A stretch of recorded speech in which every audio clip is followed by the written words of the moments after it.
On Tuesday, the Iraq ambassador urged the Security Council to investigate the deaths of 12 doctors in Mosul, Iraq. He claimed that they were killed after refusing to remove organs from bodies. Some of the bodies we found are mutilated, that means some parts are missing, he told reporters, adding that there were openings in the back of the bodies where the kidneys would be located.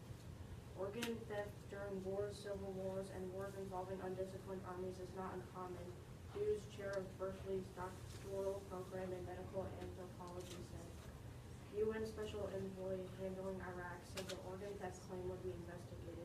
However, I do not want to hasten to confirm anything, but before we study them in greater detail, they said.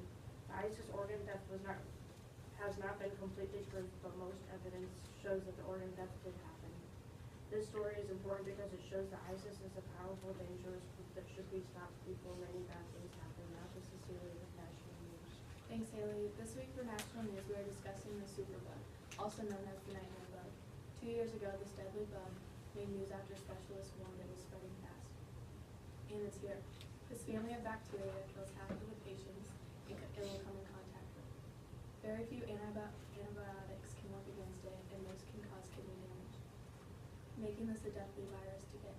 The superbug family includes Klebsiella and E. coli, which people have naturally in their intestines, but the issue is when they spread to other parts of the body. The real question is, how do you get this? Well, you cannot receive the bug by just being sneezed on or coughed on. You must touch an infected open wound, then touch a vulnerable part of the body, for example, an open wound. You can also get the disease through medical inserts. Most of those infected are patients receiving treatment. The best way to prevent this is cleanliness. So please remember to always stay clean, and we can help stop this superbug. Now to Emily with State News.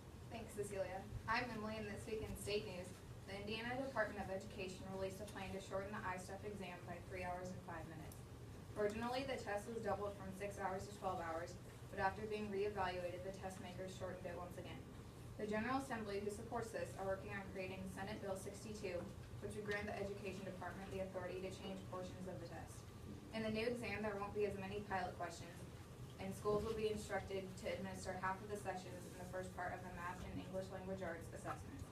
This event is important because after parents, teachers, and school board members expressed their opposition to the length of the ISTEP test, state educational leaders changed the timing to take the unnecessary stress off of students. Up next, we have Owen with Technology News. Thanks, Emily. I'm Owen, and this week's Athlete of the Week could turn out to be a future tech executive. Noblesville senior runner Lyndall Knoll invented an app. It's a place where students, athletes, parents, and anyone in Noblesville can visit. You can see all the schedules for games and events, the rosters, and additional information. Once she finishes the app, she plans on giving it to Noblesville High School. She then hopes to market it and sell it to other schools in the area. Now with good news to Austin. Thank you, Owen. The title of my article today is "The Dog Misses Owner." This story took place in a hospital. What happened was, in the morning, a dog ran away from her house. Meanwhile, a patient was recovering from cancer-related surgery. Her dog missed her owner, so she traveled 20 blocks to the hospital. She marched through hallways and found her owner. The hospital allowed the dog to see her for a while until the family members took her. This story is inspirational because it shows how much pets can care about their owners. Thank you for watching TCSN, and tune in next week.